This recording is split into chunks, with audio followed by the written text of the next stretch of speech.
Gloria al Señor, hermanos. Gloria a Jesús. Dios es bueno y para siempre es su misericordia. Amén. Gloria al Señor, hermanos.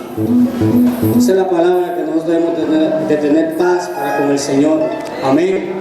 ¿Cuántos están tranquilos con el Señor? Amén. Todo lo que Él ha permitido, hermanos, es porque a Él le ha placido.